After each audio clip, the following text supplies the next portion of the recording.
It is really such a privilege and pleasure to be sitting with a leader, a Talmud Chacham, a Rebbe, who I have had the privilege of knowing mostly from a distance. We've interacted a handful of times, in person, but somebody who I've really admired from a distance. Thank you so much, Rabbi Moshe Taragin, for joining us today. Thank you for having me. It's a pleasure to be here, sitting in your backyard. A lovely autumn afternoon. This is beyond special. So I really wanted to begin because not everyone knows this. I know this because I have such an affinity when I was growing up with Camp Monk. I did not go to Camp Monk, but every one of my close friends did. I was afraid of sleepover camp until I was way into my teenage years. So anytime Camp Monk would come up, or Zabo, or any of the Insider, that's a deep cut. That's a deep cut Insider, Munkerback talk. But most people know you as the, like a figurehead or the face, at least in America, of Yeshivat Har Etzion. It was known as the Gush. And your upbringing was incredibly different from that. You weren't raised in the Dati Leumi world. Tell me a little bit of when the first time you made the decision, so to speak, to make Aliyah and to join a different community than the one you were brought up in. Oh, wow. That's a very, very good starting question. The 70s were a very different time. The ideological boundaries were much softer.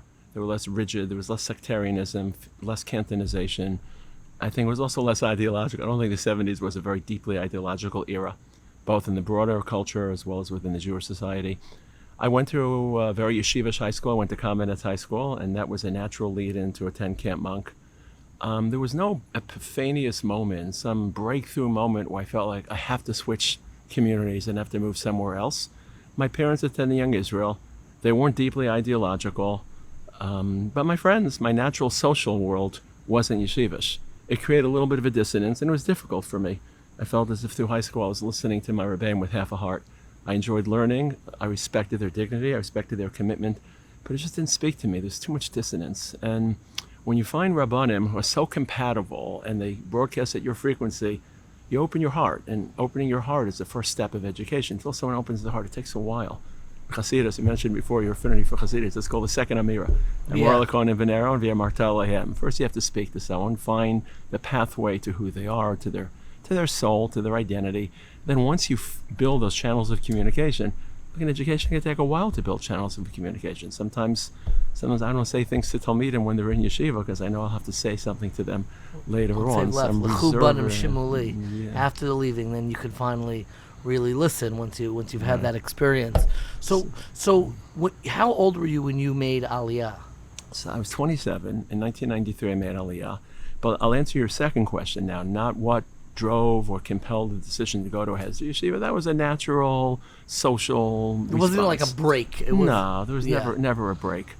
I am fond and nostalgic about my days in Camp Monk, so thank you for that reference. It was a very pure place. It was a very naive place. It was a paradigm of blissful naivete and the innocence of the world was so chaotic and so confusing. And this was a place, it was Camelot. Everything made sense. People were pure. People were sincere. People were selfless. And you learn more about life in 2 months sometimes than you learn during 10 months of imposition and authoritarianism and rules and restrictions. But the big shift was meeting Rav Aaron. When I met Rav Aaron Lichtenstein in 1983, my world changed. Where did you meet him the first time? Do you remember? I met him in my interview, but that was when I actually entered the yeshiva and spent 2 years with him. I have to tell you, this could be exaggeration. I felt like I was standing in the presence of the Vilna Gaon, as if he landed from a different planet. There was not one aspect of life as an Oved Hashem, as a religious person, or as a human being that he didn't excel at in my eyes or try to excel at. I call it, he was a moral hurricane. When a hurricane comes, you just can't withstand the force. And the power and the conviction and the passion and the role model, I call it voluntary coercion. When you see someone and you voluntary submission, that this is a person I want to follow. I want to follow his lifestyle. And that was transformative. I read, at a fairly young age, my grandfather, one of the things that he had and I ultimately inherited from him was the full set of Tradition Journal, where Aaron would oftentimes publish, and then a book came out that he didn't write, but it was a collection of his speeches by his light. and it expanded my mind of just the thoughtfulness and the depth and the sophistication of Jewish thought. But here's something interesting, and we have a lot to talk about, but I think this is a good starting point to kind of discuss it. Growing up, I grew up in the Five Towns. I went to South Shore, to DRS, and I definitely knew of Rav Aaron Lichtenstein. He's definitely somebody who I, he was on the wall, so to speak, as a person. But there was a reputation, I felt, where not Rav Aaron Lichtenstein just as the person, but the movement that he was the head of had trouble making traction in America. He was a critique, very often a very harsh critic of modern orthodoxy in America. He's somebody who excelled in multiple worlds. And the modern orthodoxy that he championed and that he envisioned, I don't know if you'll take offense from this, but I don't know that it succeeded in America. And he critiqued it himself. He said if you go to a modern Orthodox day camp, the kids there are not reading Milton and Shakespeare in their free time. That's not the community that we have built. And in particular, the yeshiva that he ran, which was Gush Etzion, had a very hard time. I remember when I was in high school, we interviewed together. I've quoted your interview on 1840 because it was so memorable and so thoughtful. But there was a reputation that Gush was not setting you up for what we considered that successful paradigm of frumkeit that was coming out of the single-gender modern Orthodox world, that was coming out of the DRS, the NCSY Kollel. Kids from Gush did not come back with what we associated, and I'm admitting that this is shallow, but I think it's an important part to talk about, of what we saw as like the success of flipping out, of, moving to, the town over and sending your kid to the school that's a little bit, more frum. I'm using colloquial language. If you're just listening to this, I'm using air quotes. And in a lot of ways, I felt the Yiddishkeit that Rav Aaron Lichtenstein championed, which was so sophisticated, had so much depth, had so much passion, but it didn't take in America, at least. And I'm curious if you find that assessment offensive. I'm curious if you agree with that assessment. And did you ever have discussions or almost lament this with Rav Aaron himself about the distinctions of why isn't this working anymore in the United States of America, where we've been swept with it's much more experiential, it's much more, there's a nice yeshivish, a Hamish touch. We love being Hamish in America. It didn't take what he was championing. And my question is, how do you react to that assessment and how do you understand it? Wow. The Talmud says you're not allowed to set off on an ocean journey within 3 days of Shabbos. You shouldn't be asking a question like that. Yeah, exactly. I should have asked this on a Monday. We had a little bit more. Wow. That's a very, very comprehensive question. 2 caveats beforehand. You used 2 words that I object to.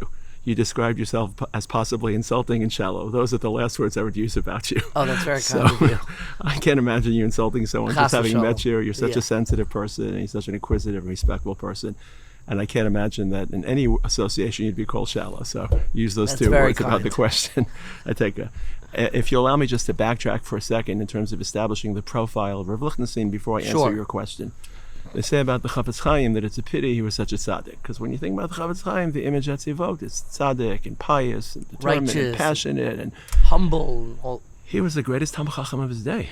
And you read the Bir Halacha, which is the more explanatory elaboration. The Mishnah Berurah are little tidbits and summaries, which, quite frankly, anyone could have put together. It took the Chafetz Chaim to confer and endow it with such authoritativeness. Yeah, sure. But anyone could have summarized it, especially in today's world. You read the Bir Halacha, which are his glosses. They're stunning. They're stunning. So I call Rav Lichtenstein the reverse Chafetz Chaim.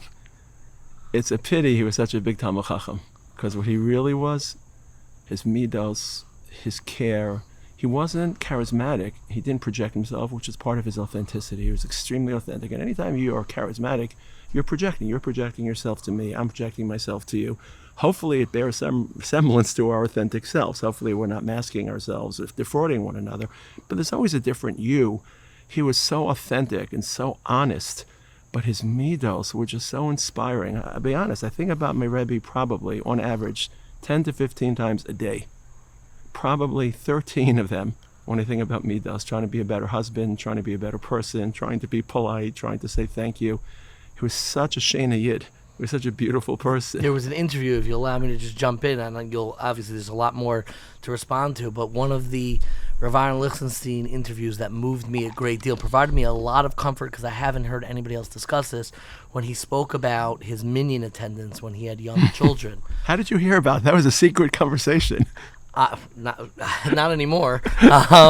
But he said, there were years where he couldn't go to me. He had young kids. He didn't leave his wife.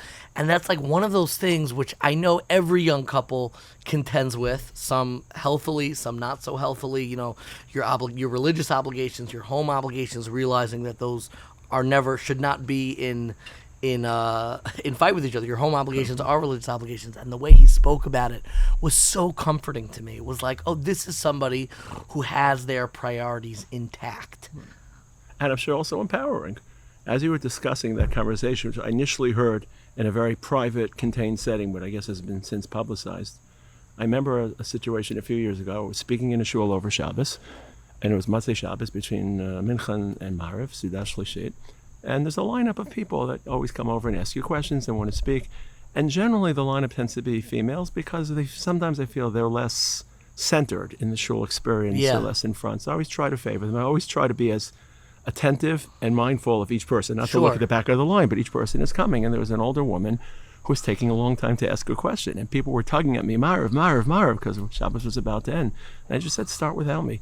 And it was clearly Rav Lichtenstein looking down at me, saying, Kavod Abrios, and respecting other people is paramount. How can I stand in front of a Kodesh Baruch Hu davening when I've just disrespected another human being? Yeah. So I'd rather my tefillah be private tefillah, carrying with it the respect and the dignity that I try to show each person. So it's not just comforting, it's empowering. To be able to say someone that great took those decisions, it gives you an Ilan Litlasbo, it gives you a tree to hang your behavior upon. Sure. So thank you for sharing that. I didn't know there was public information, but I do tell Talmidim not to follow that story because, as you said, it's a slippery slope. I can attest to that as well. But yes, once it happens, it's comforting, but it shouldn't be, as it were, shouldn't become the narrative. But in terms of Rav Lichtenstein and the inability for his ideas to settle into the United States, because those are two separate questions. Yes. Look, he wasn't elitist in a condescending way or an arrogant way or holier than thou way. He really truly believed that everyone was capable of what he's a hard worker, he was industrious, he hardly slept at night. I mean, just the commitment, and he didn't sleep on Yom Kippur, he didn't sit on Yom Kippur, he stood the whole time. But I think it was too surpassing. I think it was too intellectual, it wasn't experiential. It certainly wasn't coded. I think a lot of American orthodoxy in a very favorable and beneficial ways become very coded. How do you dress and which school you're sending your kids to? Obviously, tracks can become traps and the codes can become prisons, but it creates a social container of what's appropriate, what isn't appropriate, and it streams Avodas Hashem, religious identity, it streams it through a very intellectual lens, reading and thinking. And I think those are two traits or trends that I think were incompatible with the direction that American orthodoxy was veering. It was veering towards coded experience and towards experientialism, less towards, I won't even use the word academic because that's a pejorative, but less towards intellectual. Scholarship, As you said before, I remember in the 90s being invited to attend a seminar in Torah Ramada, and I tended to avoid them because I think ideology just gets in the way and large slogans can become very, I call them meaning blockers. They just block meaning. Yeah. So I just didn't attend. And someone said, why aren't you attending? Because I said, it feels like Nero fiddling when Rome's burning. The real problem afflicting Am Yisrael is not Torah Ramada. If every Jew went home tonight and read 4 hours of Shakespeare, we'd be dramatically closer to Mashiach. They're watching trash, they're listening to trash. The real issue, and I said it then, it's a little bit dated now, it's not Torah Ramada, but Torah Madonna. That's really the issue that we're battling. Pop culture and the lower forms, crass. Not just lower forms, but empty forms. The addiction to sports, the addiction to sports is healthy. There are values within it, but it has. I wonder if that's been intentional. Let's not just allow and enable, but let's even promote sports addiction because it's safer and less toxic than other forms of addiction. But as you know, any form of addiction bleeds into others and degenerates into others. And that's not the profile, but it's getting a little bit off topic. Yeah. In Eretz Yisrael, it's a different story. First of all, I don't think Americans fully appreciate the impact that Rav Lichtenstein had on the Israeli Hesder scene. The Israeli Hesder scene, which more or less blossomed in the wake of the '67 war, was being driven almost exclusively by Talmidim of Rav Kook. And they had their approach, without elaborating what that approach was, but it certainly had veered or deviated a little bit from the classic, what we would call the Litvische, the old classic golden age of yeshivos, the late 19th century, early 20th century, what people call alumnus, which is Reb Chaim of Brisk's Talmudic analysis and methodology, a feel, a look. And Rav Lichtenstein brought that flavor to this emergent Hesder world. And that flavor has settled very, very deeply into the Israeli consciousness. My kids tell me that they're really, when you ask a Dati Leumi person, who are you? They'll say either I'm a Kavnik, Kav in Hebrew means a line, and that reflects Rav Kook, or I'm a Gushnik, which means that I am influenced by, without deliberating, 6 or 7 or 8 yeshivos that have been influenced by Rav Lichtenstein in the yeshiva, who have Rabbanim who have learned in the yeshiva. But all that being said, I don't think his influence was as marked in Eretz Yisrael. I think it was too humanistic for where the Israeli current cultural frequency is. Nationalism is a genie. Once you let it out of the bottle, it could consume, it could be very, very fixating and overwhelming. I think that he was also viewed suspiciously as being a Westerner. He didn't have a beard. He was a doctor, Rabbi Dr. Aaron Lichtenstein. I don't think the Israeli world was ready for him yet. I don't know if they are yet. And then finally, he was just a very, very oblique writer and thinker. It was very, very straining to listen to his shiurim and even to read his articles. I myself read his articles 6 or 7 times. Yes, you have to go through it and unpack it and reorganize it. Yeah. So you're absolutely correct. I'm definitely not insulted. He certainly, it didn't interest in. Was he self-aware of this limitation, of the limitations of his own influence? I believe he was. But he was so idealistic, and it's like he lived on a different plane. Just he put eternity front and center. You felt like you were watching Netzach, and you were watching a larger picture and a larger story that wasn't dependent or a derivative of current contemporary cultural influences, trends. So it didn't bother you. You were taken to a different plane. I tell people you could take anything Rav Lichtenstein wrote and excerpt it and replant it into any century of the past, and it would make sense. It would be resonant. You could put into the 15th century. It had eternal resonance to it. So it wasn't a 1990s question of what's happening on Central Avenue or what's happening. Yeah. It was larger than life. Yeah. You have just published 2 books. You're gonna remind me of the titles. The first book already came out, and I read it. Really like essays. They're like unfolding as October 7th is unfolding, and the title of that was Dark Clouds Above. Dark Clouds Above. Faith Below. Faith Below. And you have a forthcoming book, which should be out when this drops, that is called Reclaiming Redemption, Deciphering the Mystery of Jewish History. Deciphering the Mystery of... Could be Deciphering the Maze. I forget what it is. One of the two. But Deciphering the Maze of Jewish History. And I think both of your themes, and when you talk about this, you talk about redemption and you talk about where we're headed. You always use religious terminology. It's not you're not playing in the political sandbox. You're not playing in even the ideological hashkafic sandbox. I mean, you bring your full sense of self and your whole experience and what you see from your Talmidim. And I wanted to explore some of those themes, particularly that have emerged post October 7th, in the distinctions between American or diasporic, but the diaspora now is primarily in North America, United States, Canada. Not to say that there aren't Jews in London and Australia. We have listeners there as well, and we love Jews wherever they may find themselves. And what's happening in Israel. So I guess before we get into the distinctions, I wanted to kind of begin with just your visceral reactions. I mean, we're now nearly a year post October 7th. What do you think the question or the reorientation that October 7th presented to Israeli society? To Israeli society, it's a really panoramic question. Yeah. With a lot of folds and nooks and crannies. I deliberately wanted to ask almost like a concise question and let you almost interpret it through your answer. Right. I'll start from the back end if you don't mind, because I think that's easier to unwrap. I think October 7th is transformative It should be transformative. I don't think any of us will be the same or are the same afterwards. It's going to haunt our consciousness. As you're asking the question, I began to tear because I literally live with tears every single morning. And every single morning I find myself choking during davening and holding back the tears. So I apologize. Just saying October 7th is so resonant, and we live with such pain and anguish. And like, I don't have to elaborate. I'm sure everyone, wherever they are, from Australia to Antarctica, feels, or the Arctic Circle feels what we're going through. I think Americans and diasporic Jews, as you said, took Israel for granted. It's a place to jet set into for Yom Tov, spend a few days, send your kids for a summer camp, for your gap year, visit the Kotel, come back with pictures. And it's been centered now as part of Jewish identity. I think most people across the ideological spectrum realize that Israel is absolutely vital, irreplaceable for Jewish survival and for Jewish identity. And I think it's going to have a ripple effect, which is hard to predict. But I think that everyone realizes not only that there's been ownership and agency, I think that people in America not only realize the fragility of the state of Israel, but feel like regardless of their geographic location, they're part of it. They're part of the process. And not just by the duffel bags you send and by the army equipment you gather, but emotionally and experientially. And I think it's climbed into people's hearts. I do believe that it has created a conglomeration from different ideologies centered around, you mentioned the second book that I published about reclaiming redemption. So I believe, and this is part of the reason I wrote the book, that 80% of Am Yisrael, the Jewish people, agrees to 80% of issues of redemption.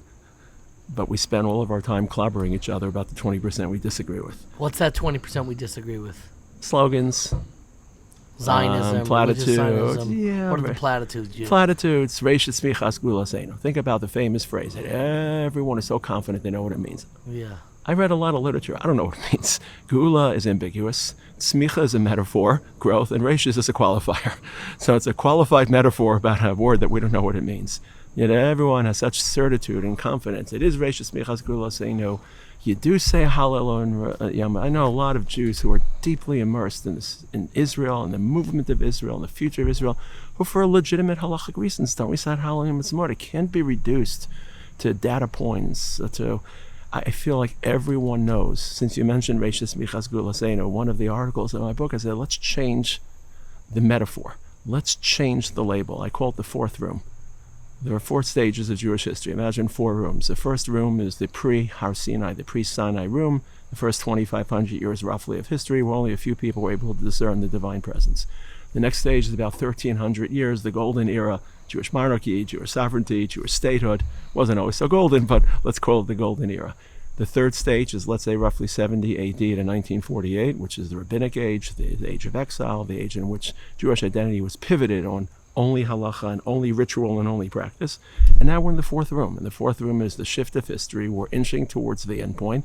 I'm happy to call it the fourth room. It could take 20 years, it could take 300 years. But I think that 80% of the Jewish people feel that we're just in a different room. We're in a different stage. We have a state. People are moving to the state of Israel. We're facing anti-Semitism, which we thought was a relic of a dark age of savage bigotry and hatred, and evidently it's more deeply woven into the fabric of history. So I think it is advancing that assembly of Jews around common values, a common campfire of values. And if we could just learn to speak about them without superimposing ideological predilections and stigmatize, I think we can actually create a core group, a core center that more or less is in line with each other. I think October 7th is advancing that. But let me dig a little bit into that. 80% we disagree, and explore a little bit about your relationship. You're not only an author and a Talmud Chacham, you're a Rebbe, and people come to you for advice and for guidance. And I want to speak a little bit about your approach to Aliyah, and when you talk to your Talmidim.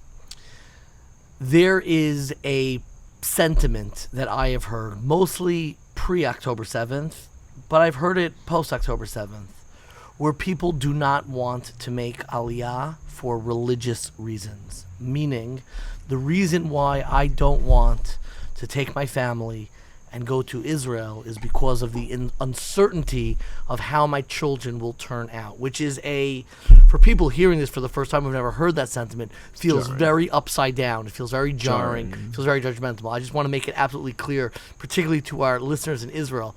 I am not saying this sentiment. This is a sentiment that I have heard, that you're free to say, it doesn't exist. But this is something that I have heard, that there is a concern that if you make Aliyah, if you move closer into that fourth room, it will necessarily come at the expense of the ideals that we have cultivated in what you so eloquently called our third room of rabbinic Judaism, of the primacy and centering halacha, and that once halacha is decentered, when you're in Israel, you're interacting, your Jewishness is expressed in so many other ways other than your connection and dikduke, the details and the frumkeit of halacha. There are other ways. You can still do that, of course, but that's not the central organizing point, at least not in the Dati Lumi community. And my question is, first and foremost, how do you react to that sentiment? Do you think there is truth to it? I know a lot of... When I mentioned this, and I mentioned this to when I interviewed your brother and his incredible wife, Shani, when I spoke to them together, I know that there were a lot of listeners in Israel who were hurt by my line of questioning, because they said, it's so superficial. Do you know what we're doing? Do you know what we've been through? And I connected to that hurt, but I don't want to stop asking the question because I think it's an important one to surface and to talk about. How do you relate to that concern? Somebody says, and I've heard this from serious rabbanim who are saying, you know what? Don't make Aliyah because why?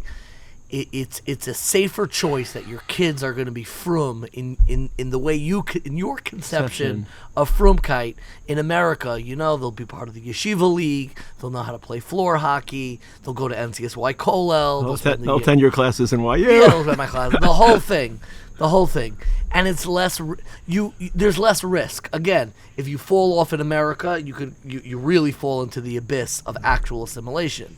In Israel, because you're playing with a safety net, as I understand it, because it's really a Jewish state, people are taking more risks. There's more creativity, and Israel is forced to articulate a vision of Judaism that reaches everyone, which by definition, it's not just for Orthodox Jews, which by definition make almost water down or lower some of the ideals.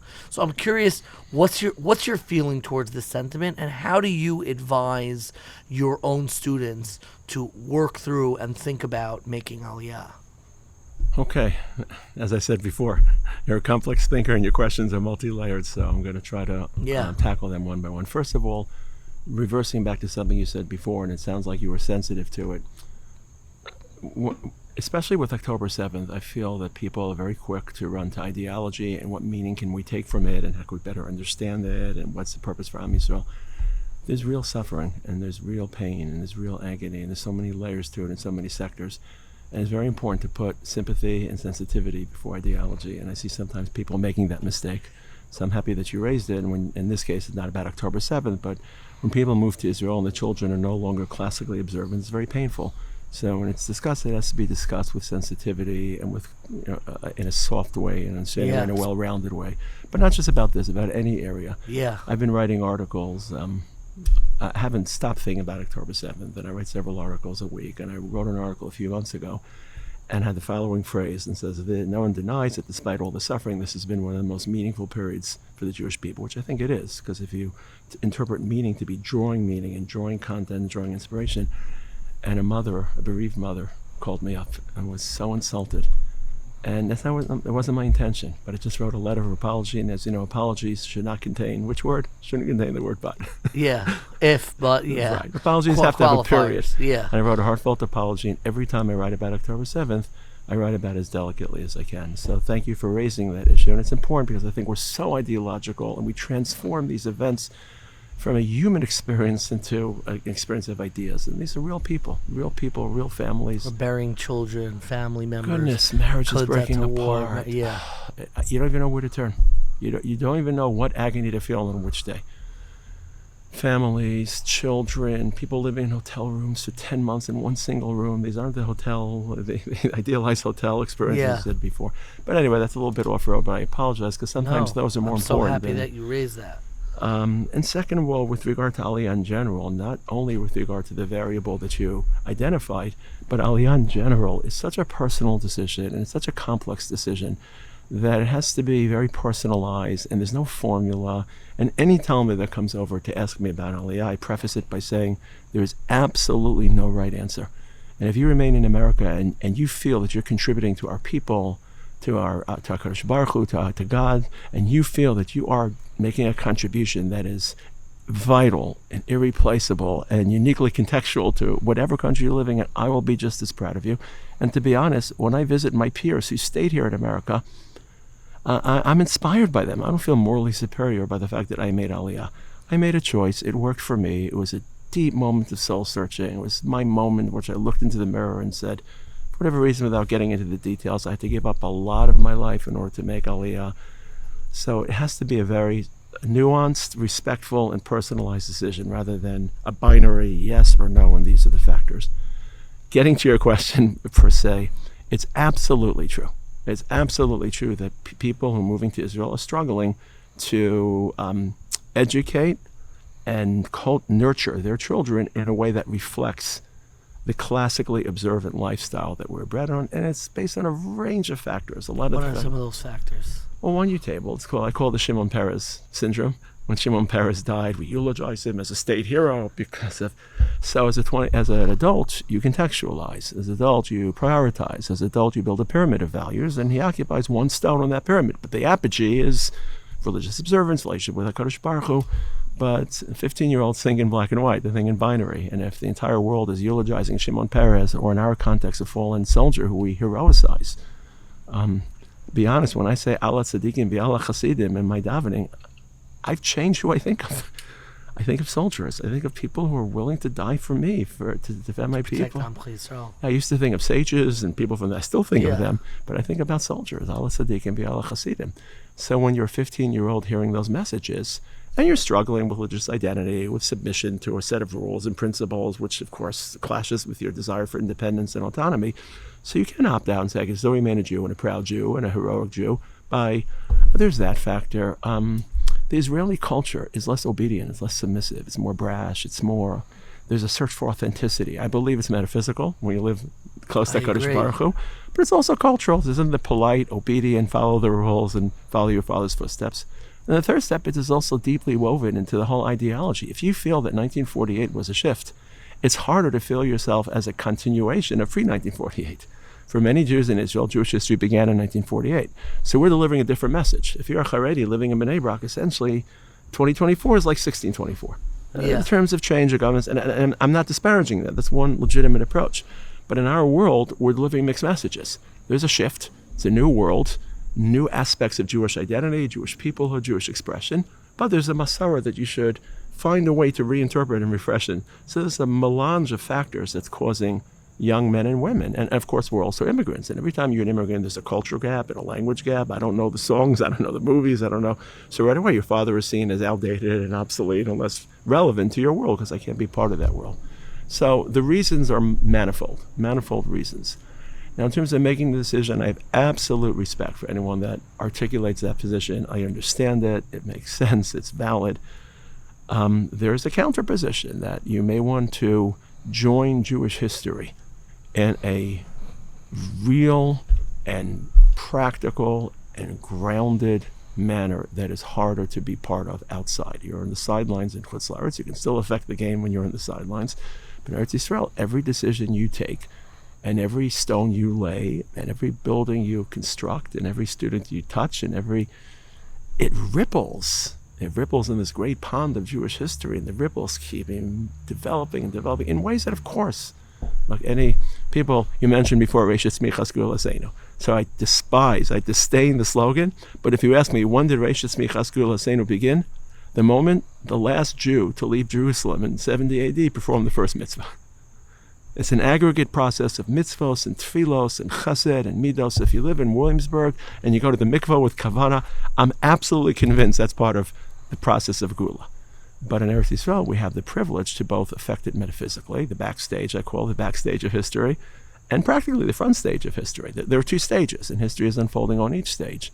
So your children may have challenges. As you said before, the challenges are not as precipitous and as severe as they are in America. Even the terminology is different.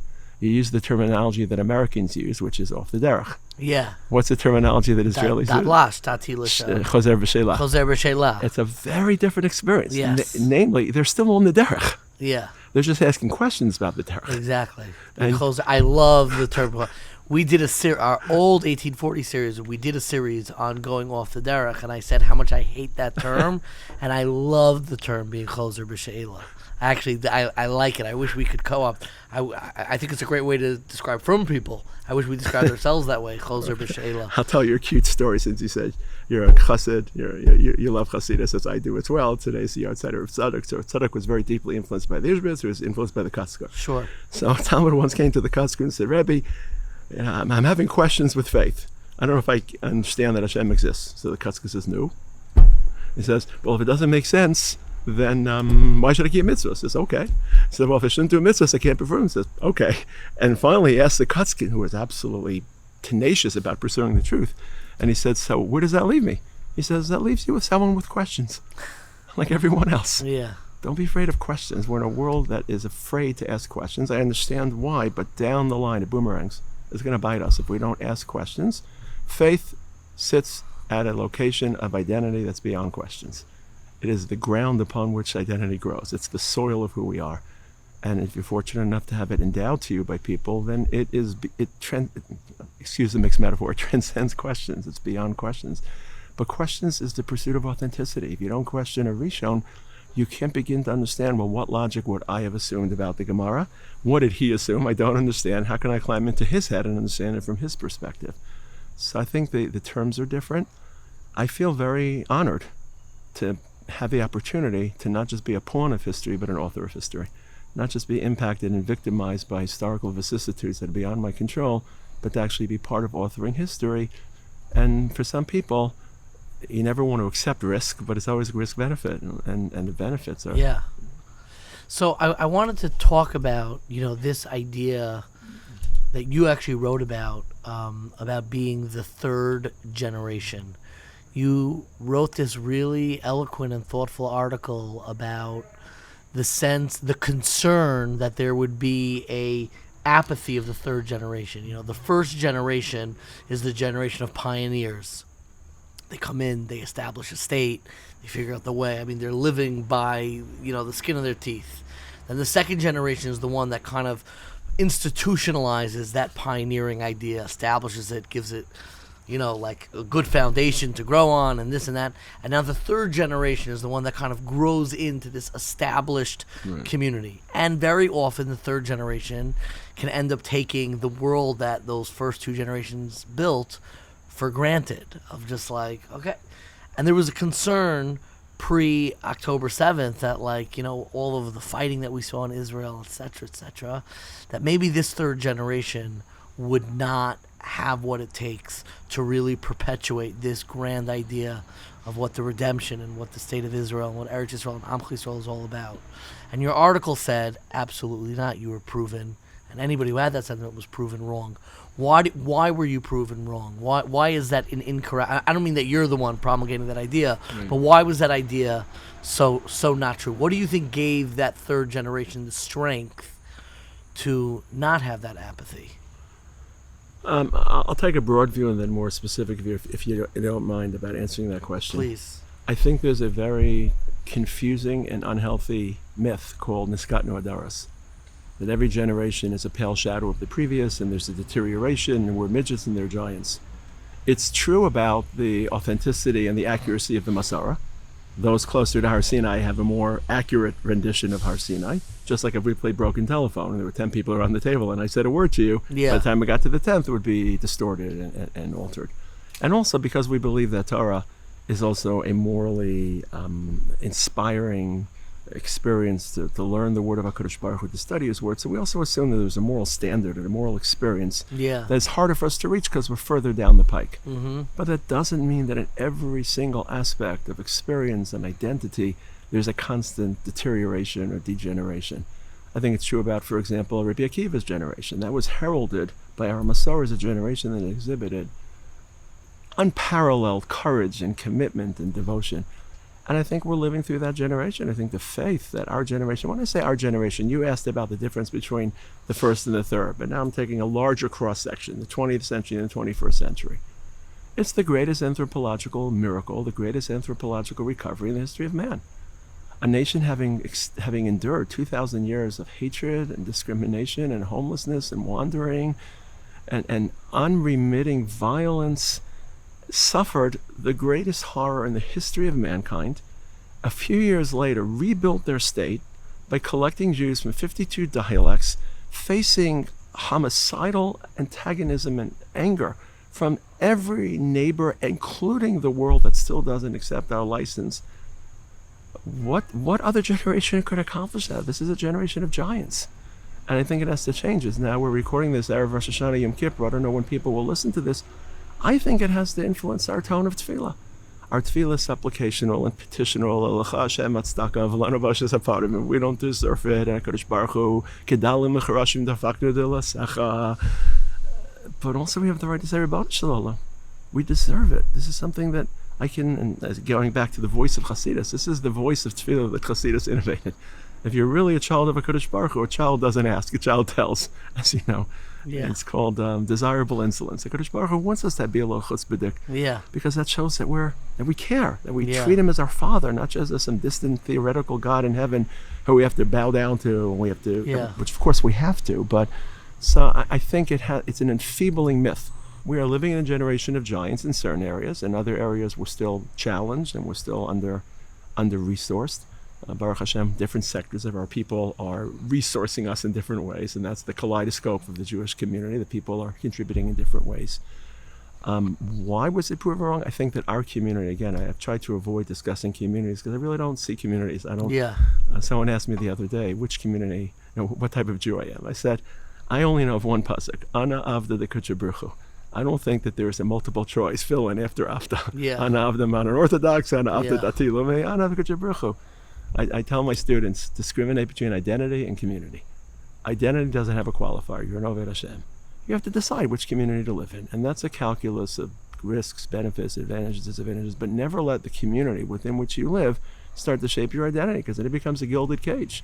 And not just because you can't draw from other resources, but it's your self-definition is shrunken rather than panoramic, rather than historic, rather than expansive.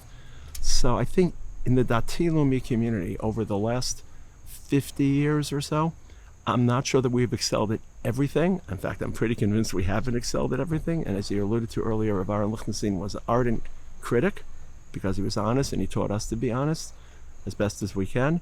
But we've done a good job in teaching emunah, teaching faith and reinforcing faith, not just in the classroom, but just the sacrifice that it took. In my sefer that you alluded to before, I talked about the 5 voices that influenced my life in the introduction. Who are those 5 voices? Obviously, Rav Lichtenstein, Rav Amital, who I wish people would have a better sense of, Rav Sachs, who I only met once, and Rav Kook, who I obviously never met. Those are the 4 voices inside my head. But the 5th voice is the voice of the settlers that I've had the chance to live with and the chus to live with for the last 50 years, 40 years. And there's a cadence and a harmony and a melody in their lives. There's a courage and a commitment that's very common, earthy, homespun. It's organic. It's very deep. It's very simple. It's very pashita. It's just, this is my land, the Kadosh Baruch Hu. It expresses itself through land also. About 10 years ago, it's now the 10th anniversary, is a hard word to use, of the 3 boys who were kidnapped. And again, all these events that seemed, apocalyptic in the past have now been dwarfed by this disaster. And I had a front row seat because my son was very close with one of them, and it just happened a couple of yards away from our house. And the army couldn't find the bodies for 3 weeks. You know what turned the tide? All the Moraderachs, all the people that conduct Siurim and that know the landscape of Israel in a sacred way. Every rock is sacred, and every tree is sacred. They said, we'll take over. And they told the army, we'll take over. We'll conduct the search. And they saw that a couple olive trees had been replanted in a way that wasn't natural. And those were the olive trees that were covering the dead bodies. That's how they ultimately found those. Right. It's such a grasp of the land. Yeah, every rock, every hill. And then, so the answer to your question, it is clearly introducing a broader array of values. Our goal is to breathe and inspirit every single one of these dimensions of identity and experience with spirituality and with religion. It will take some time. This is a project under construction. One of the things that's interesting is I notice, and we don't have to talk about any specific yeshivas, but different yeshivas, it seems to me, have different priorities of what they're preparing their students for. Particularly, I'm talking about the yeshiva and seminary system in Israel. Some are preparing for successful frum lives in America, and some seem to be preparing much more for successful frum lives in Israel. And I would probably put you and your work closer to the Israel side of the spectrum than just, moving back to Bergenfield and having that life. I'm curious for your students that are going back and are living in America. They're also the third generation of sorts. You had the first pioneering generation who right after the Holocaust are coming back. They're trying to figure out what is Torah observance, Shabbos going to mean like in America. We have my parents' generation. You're probably right in between my parents and myself, and that's the generation who kind of walked into this emerging system. Then you have my generation, and for sure the people younger than me who kind of walked in and the system was already in place. Thank God, we did not experience the traumas of October 7th and give the same vulnerability that Israeli Jews felt. We don't have that same vulnerability in America. Even with all the rise in anti-Semitism in the encampments, you can't utter those things in the same sentence. So when you look at American Jewry, how do you advise them to tap into that sense of mission and purpose if they're having these lives as the third generation in America? Where do we find that resolve? Where do we find that sense of building and being a partner in history? Is there a way to do that, in your view, in America? Wow. Good question. I think that your question incorporates two questions. One question is, let's say there wouldn't be a state of Israel. Or let's say the state of Israel wouldn't be facing an existential crisis. Let's say October 7th hadn't occurred and we're just merrily rolling along the track of history. What is the challenge for the third generation of American Jews? Yes. And the second question is, how do you overlay Israel consciousness and Israel identity to that? I'm an outsider. I've lived in Israel for 40 years. I'm not going to punt the question, but I just am very careful. I find it offensive when outsiders pontificate with the confidence of knowing what's right for everyone. Life is so complex and so subtle, so nuanced, that for someone that lives my life in a hilltop in Alon Shvut, I teach Americans. Baruch Hashem, I have the great honor to teach Israelis now also, which I feel is a gift from HaKadosh Baruch Hu. So I can glean ideas and glean responses, but it has to be taken with not a grain of salt, but a bucket of salt, because it's my perspective. My grandfather's generation is what I call the Shomer Shabbos generation. Their challenge was to try to keep Shabbos, and some did, some didn't, and you never judge someone until you walk a mile in their shoes, and no one knows what it's like to lose your job every 6 days because you keep Shabbos. My father's generation was what I call the kippah generation, where you have the Jewish pride to wear your kippah in public.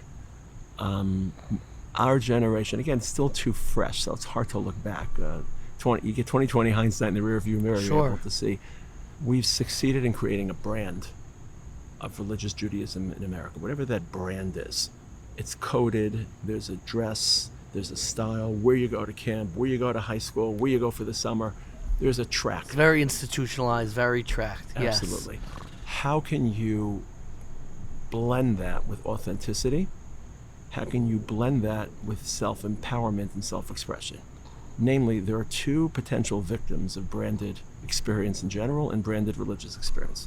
One is that it's fake, it's a sham, it's counterfeit, you just go through the motions. Again, there's a lot to be said by going through the motions in a way that isn't absolutely authentic. And I found that a lot of 18-year-olds, in their endless search for absolute authenticity, fall into a rabbit hole they can never escape from. Yeah, correct. Because none of us are pure. We all are shades of truth and deceit and artifice. And we approach a Kodesh Baruch Hu with the most honest thing you could say is that you're a dishonest person. Yeah. And if you feign honesty, that's sanctimonious. So, but to try to find honesty and to personalize experience, HaKadosh Baruch Hu gave every single person, that every individual with a unique blend of talents and traits and faculties. And that's becoming stifled and suffocated as we're veering towards cookie cutting and homogeny and conformity. And the second issue is empowerment. To really make change in this world, you have to find your own lane. You have to know yourself. You have to be different in order to dramatically alter the reality. You need to be honest, I struggle with this myself. Rav Lichtenstein's image was so powerful that for about 15 years I chased the shadow. I tried to become a pale image of what I thought he was. And then at some point I liberated myself and said, I don't have to be Rav Lichtenstein. I have myself with all of the pockmarks and flaws, and I could find my own way to be an Oved Hashem with all of my limitations and all of my insecurities and all my vulnerabilities. So it's authenticity and it's empowerment. And those are the areas that I think are under siege. The second question is how to overlay Israel identity.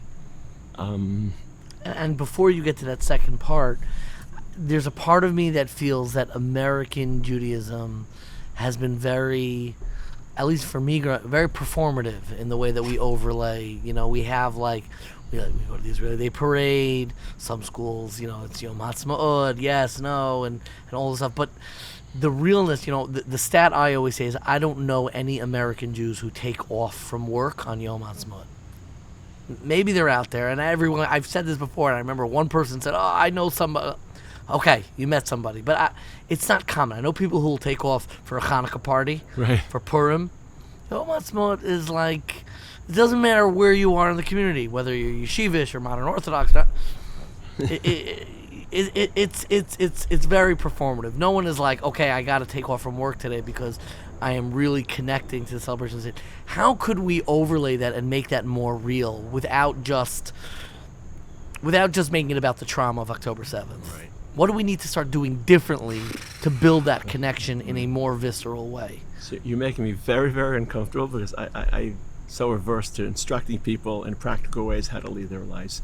It's very uncomfortable for me. I respect human beings, and I think that people are sincerely looking for connections, and for me to land on a plane and 5 hours later become a Delphic oracle or the authority on how to.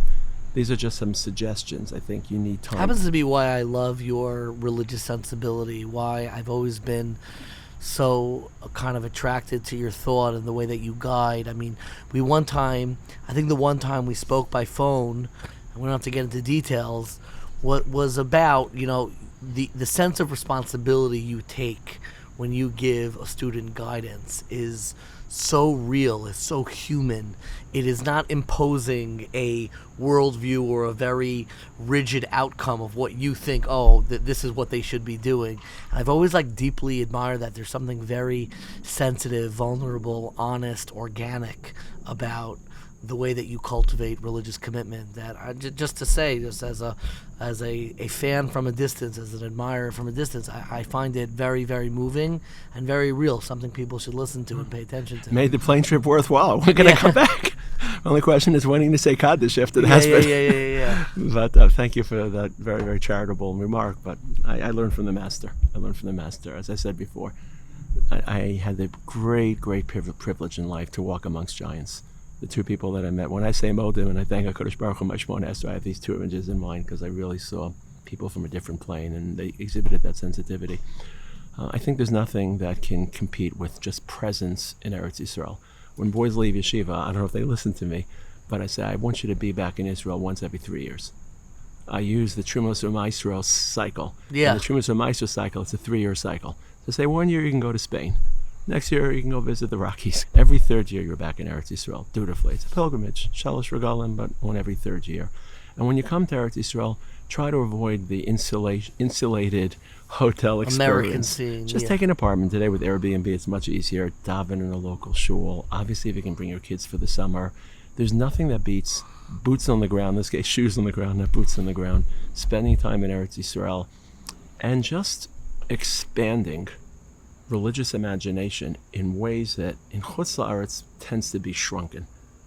I just showed a very powerful movie to some high school students. I remember a couple of years ago, more than a couple, I apologize, 35 years ago, I interviewed a student for yeshiva. So he said, Rebbe, tell me, where are the best boys going next year? So I said, I don't know, and if I did, I wouldn't tell you. But I said, tell me what it means to be a good boy.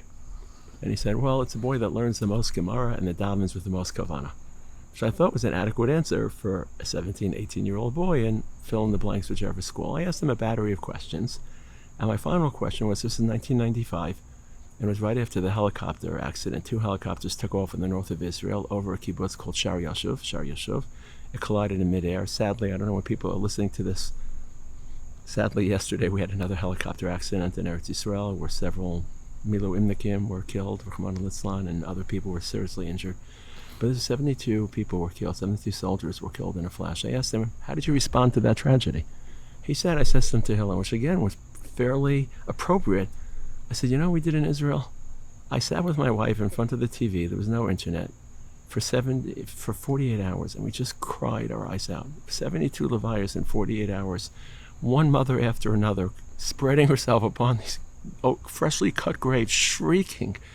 And I turned to my wife, I said, I don't have any more tears. I found myself physically faint, I'm about to faint. And of course, we lived through that for 2 weeks on October 7th. Chazal talk about mesivta lefanav. It was literally mesivta lefanav. You don't having the corpse in front of you, so you to don't speak. breathe, you don't drink, you don't watch, you don't. People ask me after October 7th for guidance. I said, look, I can't give you guidance, but you should not be consuming any media other than what is most minimally necessary. No YouTube, no sports. The thought that you're watching a Yankee game and people are being put into freshly cut graves because they died on behalf of you is morally important. It's not ideology. It's who are you as a person. Where's your sensitivity? The people that are still dying slowly. Anyway, going back to the story of the boy, said, tell me something. Is the ability to cry when Jewish people suffer, is that part of being a good boy? Beyond Gemara and beyond... Just want to pause. I just want to repeat. Is the ability to cry when Jewish people suffer part of what's being a good boy? That is a powerful question. I can't imagine it not. And I think going back to what you said about modern orthodoxy, do we cry enough? Are we too prim and proper and too polite? When's the last time there were real tears shed in the young Israel of so-and-so? Because we're too restrained and it's not appropriate. Raw expressions of emotion. Sometimes we divide the world. We think about the Orthodox world? Let's just stick to the Orthodox world. Although you told me that Baruch Hashem, I want to compliment you. The ability to reach out across the spectrum and speak to Jews, I envy you. I really envy you. You're a testament to Abbas Hashem. It's a great point of pride of what we've accomplished on 1840 is that many of our listeners are non-Orthodox, and that's I love that. I think that that's such an important part of one of the gifts of the internet is that ability to kind of reach beyond the borders that we've erected for ourselves. Much of which for good reason. But yeah, thank you for that. I should rebrand the podcast. And people ask me when I come back to Eretz Yisrael, what's the name of the podcast? I'll say it's called Ahavas Yisrael podcast. It's not a joke. That's a big part. Not even before loving our Jews, what you said in the beginning, just creating lines of communication and trust that people can talk about their experience and their life and their worldview without a sense of immediate, judgment or dismissiveness. Yeah, dismissiveness, or even like measurement of just like tell me what you experienced. But please continue. Please remind me what I was talking about. Sometimes we divide the Jewish world, speaking about the Orthodox world now for a moment, into two groups. I call them the thinkers and the screamers. Our Judaism, our religiosity is we think, we read, we listen to podcasts, we study Gemara, and we're very polite and decorous and proper. And then there's the other side of town. They're the mikveh dippers and the Tehillim chanters and the people who aren't afraid to express raw religious energy. David HaMelech wasn't a thinker when he wrote Tehillim. He woke up, he looked in the mirror, he saw a monster. Yeah. And he shrieked and he screamed in horror. And he tried to, rock by rock, hill by hill, climb back up to the precipice from which he had fallen after his failure, after his chait. So I think that we have to eliminate that dichotomization. You can be a thinker and a reader and someone whose Judaism is analytical and thoughtful and nuanced, but you need the ability to just open your heart, shriek when you have to, cry when you have to. How many tears will we shed? And I think it's important for people who are listening to this to know that just because a tear doesn't reach your eyelids doesn't mean it hasn't been shed. Sometimes the roadway between your heart and your eyelids is a little bit clogged. It's a lot of traffic there. Yeah. But traffic always always ends. That's incredibly powerful. I really have one final question. It's more directed to your book and kind of your conception of redemption.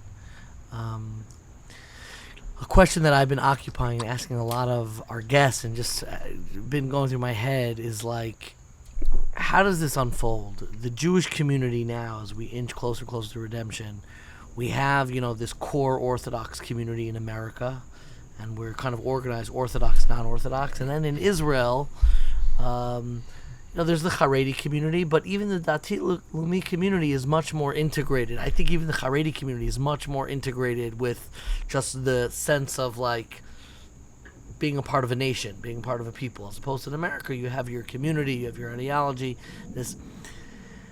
What do Orthodox Jews, and I guess I'm asking not just about Orthodox Jews in America, but the Dati Leumi community in Israel, what do we need to do differently to get a step closer, an inch closer towards redemption? It can't be it's business as usual, and it can't be we're just waiting out for all non-Orthodox Jews or the Jews we don't like to disappear and intermarry so we could be triumphalist and wear big foam number one hands. We're number one. We made it and everybody else disappeared because we were right and they were wrong. I mean, I don't see it ending that way. But on the flip side, I also understand that, when I articulate this, I'm like, am I saying us to compromise on Torah and mitzvos? How do you hold both? What does it look like, this next step, that fourth room, where we really begin to enter that redemptive mindset without sacrificing what Torah and mitzvos and halacha represent, without sacrificing the ideals of what we built in the third room, but allowing us to be in the fourth room with more than just ourselves, to really talk about the entirety of the Jewish people? What do we, as the Orthodox community, have to do differently? Listen to this podcast, first of all. Okay. You hear it? That's a good recommendation. I'll make sure to take it back to the Israelis. You have to have it translated to Hebrew. Yeah. I think your AI today does a pretty good job. My Rebbe Rav Moshe would always say that the reason Noach didn't pray for any one of his generation, 120 years, you couldn't save one. Avram Avinu prays for Las Vegas of his day. Yeah. And Noach and Noach doesn't say a word. Say a word. To pray for someone, for something, you have to have faith in it. Every day we begin our Tefillah Shmoneh, our Amidah prayer, by reliving past moments of redemption. So we bolster our faith in the world that could be, not the world that is, because Jews stride both worlds, the world we live in, the world we hope for, the utopia. We're not escapist utopians, but we're grounded in this world, but we believe this isn't the perfect reality. And after we reaffirm our faith, what's known in halacha as the Geula section, then we begin the Tefillah section. So until we're convinced that something happens, your prayers are very artificial, they're very shallow. So then you have to believe. You have to believe that HaKadosh Baruch Hu will create events, trigger points, to believe that every single Jew, a couple of weeks ago, maybe a month or two ago, was the 30th yard side of the Rebbe. And I think he truly fused these two. I mean, our last theme that we did on 1840 was an exploration of Chabad and the thought of the Rebbe. Oh, wow. I mean, we had your Talmud Yosef Bronstein. He just wrote a sefer. Yeah. Okay, Ashracha, Baruch Hashem, Baruch Hashem. The Rebbe did do this, but before you talk about it, I appreciate the direction you're going in, but it's a very, let's wait for HaKadosh Baruch Hu. No. That's the preface. Okay. The preface is attitudinally. Unless your attitude is set correctly and you believe that I think a lot of people have divorced non-Orthodox Jews from the equation. I was shocked. I just authored this book about redemption, and intentionally I passed it through a Haredi editor because I wanted his input, because I'm trying to get people beyond my own orbit to read this, Bezrat Hashem. And what kept coming up as I validated I don't even call them non-Orthodox, non-classically observant Jews, as I validated secular Zionists and validated, he constantly returned to that Midrash, that after Mitzrayim, only 20% of the people left the country and the 80% perished. And I believe a lot of people see non-Orthodox Jews as essentially walking that last mile of history. And it's abhorrent. It's abhorrent to imagine. So just to believe, as the Rambam says, Sof Yisrael lasos tshuva b'sof galusan. In the end of days, every Jew will return to HaKadosh Baruch Hu, and we don't know how, and we're not the judges of why. We don't play God.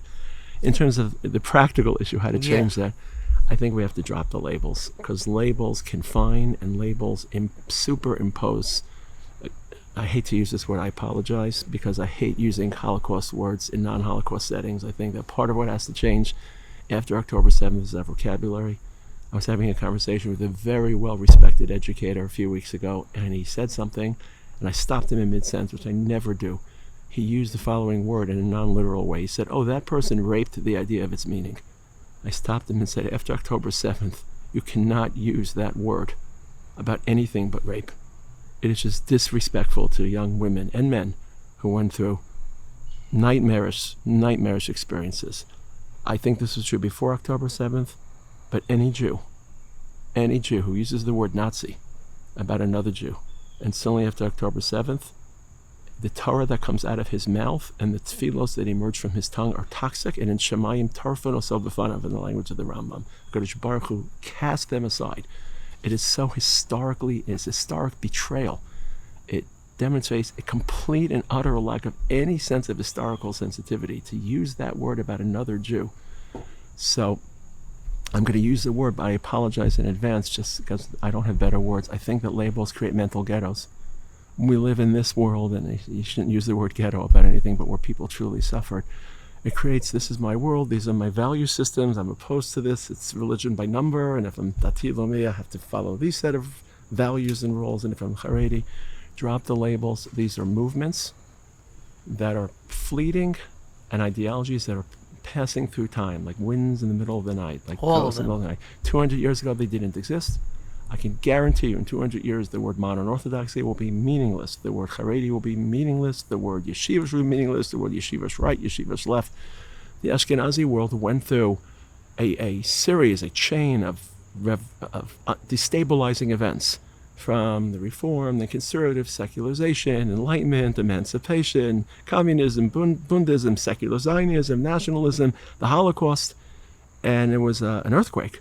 And people were struggling for stable ground, for firm ground. So the way they found it is by camping together with common people of common interests, and then labeling themselves with coats of arms. This is what we believe in. This is what. The only thing I refuse to talk about, there are many things, but one of the things, if anyone asks me to talk about Torah Mada, it doesn't interest me. I try to find a Kadosh Baruch Hu in as many ways that I can. It's a personal choice. I try to make it authentic. If someone chooses to be more narrow in their approach to Kadosh Baruch Hu, I don't think he's any less of a Oved Hashem. And just to formalize it, it creates a religion by numbers, and our language could end up pigeonholing. You exactly. know what? Rabbi Lichtenstein, when he has that, my mother, when Rabbi Lichtenstein wrote that article in the forward about the legacy of Rabbi Soloveitchik, and he said we have interned him in a sarcophagus. You know, that's the first time I saw the word. But she hung that article on the wall of our house. And I remember a lot of it, like where he talks about the Achilles heel of modern orthodoxy is our shallowness. And I grew up in a home where that article was on the wall. It's worth coming back to that, because I think in many ways that's what you're describing, of how labels kind of shrink down the human experience and the depth of religiosity into a team, into color war, into... By the way, it's not just within religion. It's within the broader culture as well. Politics have become so sectarian and so polarized. I refuse to, if someone asks me my left or right, I don't even know what that means. I refuse to define myself. I try to process every issue and every decision based on the merits and demerits of the issue and come up with a decision. But we've become so reflexive and so automated in our response. If you see yourself in this part of the spectrum, and these are the values, abortion or taxes or pro-Israel, life isn't reduced to simple platitudes and simple slogans and conforming patterns. Life is complex, it's nuanced and colorful. So it's not just within the Jewish world. It could be that the general trend in secular society is also pressing on the Jewish world. We're reacting to some of that structuralization that's happening ironically, in a post-structuralist world. People become very structuralized. But yeah, gotta hold on to something. This has been such an absolute privilege and pleasure, and I'm incredibly grateful for you, for your, what I would call... one time I had a friend, Yossi Rabinin, was in yeshiva, who one time used this language that has always stuck with me. He hung up these wedding invitations of, in yeshiva, of who's getting married, And he would sometimes write these beautiful notes, and in one note he used this language I actually think he got from Rav Nebenzahl, Bericha kamakom v'kirav halev. You know, we've had a geographic distance always, but I've always felt a great sense of kinship with you and the Torah and the Talmidim, and just your worldview that you so kindly and generously share with the world. I'm incredibly grateful. I always end my interviews with more rapid fire questions, and I'm wondering if we can go through some of them. You've mentioned 2 of your books. I'm always fascinated with books. I love reading, as I'm sure you do as well. Again, the first book that you wrote, really just reflected on October 7th, is called Dark Clouds Above and Faith Below. And your forthcoming book is Reclaiming Redemption, Deciphering the Maze of Jewish History. If someone were to ask you for a book to help them understand, and I'm asking you not to say Tanakh, please.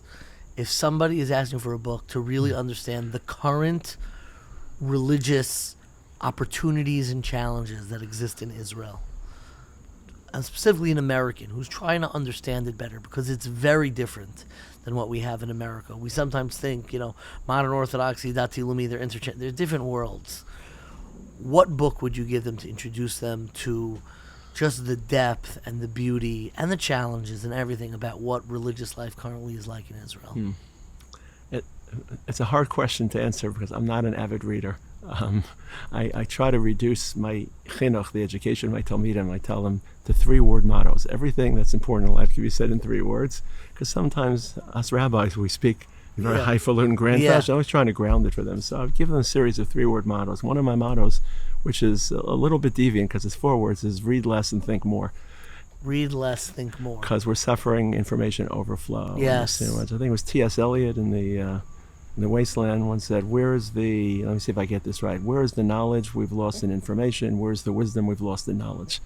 So there's a tier system, and wisdom sits at the top, and too much knowledge distracts wisdom, and too much information diminishes knowledge. So I'm not a very avid reader. I'm more of a thinker. And this is an area in which I feel, in addition, most of the very revelatory and fertile work is in Hebrew, and I'm not a reader in Hebrew. So there's a vast area of literature. That's why I encourage the Talmidim Yeshiva to learn Hebrew, not just to be able to speak to their Israeli friends, but you open up so many frontiers of knowledge, and of Torah, by the way, on the internet. I would say my Rebbe Rav Amital Sfarim, which are translated into English. Yes. He was, the only way I can describe him, because we're at the end of the interview, it's supposed to be rapid fire. You didn't say, well, it's a 4-alarm fire or a 5-alarm fire. Exactly. But he was, imagine Menachem Begin as a Rosh Yeshiva. Wow. He lived Jewish history of the 20th century, and he translated it into spirituality. So whatever he has available in English, and I've recorded some translations and summaries. I hope to put out a book of summaries. I apologize, it's not more classic. No, that's great. My second question, if somebody gave you a great deal of money and allowed you to take a sabbatical for as long as you needed to go back to school and get a PhD in any topic of your choice, what do you think, what would the topic of your dissertation be? Oh, wow. Thank you for that question. If, with your permission, I'm going to backtrack a little bit. I don't think any amount of money could reorient what I'm doing in life. I don't see chinuch or teaching as a financial burden. Even if I'd be unburdened by finances and I'd win the lottery, I would pay $1 million for the honor to teach and to nurture and to guide young men and women as they begin their life. I thank Hashem for it every day. So I would say, please keep your money. I'm not going anywhere. But if you eliminate that preface, fair. And you say, rephrase the question, if someone put a gun to your head, forced me to stop teaching. Again, I apologize. It may not be the answer you're looking for. I deeply, deeply, deeply yearn just to sit in the Beit Midrash and learn Gemara and analysis. I don't have that much time for it, but I have voracious interests, history, literature. Is there an area of Gemara study that you feel like if you had that year and that time, like that's what would draw you? I'm just drilling down to the depth of the logic of God as it was not reimagined, but distilled by the greatest human minds over the last 2,000 years.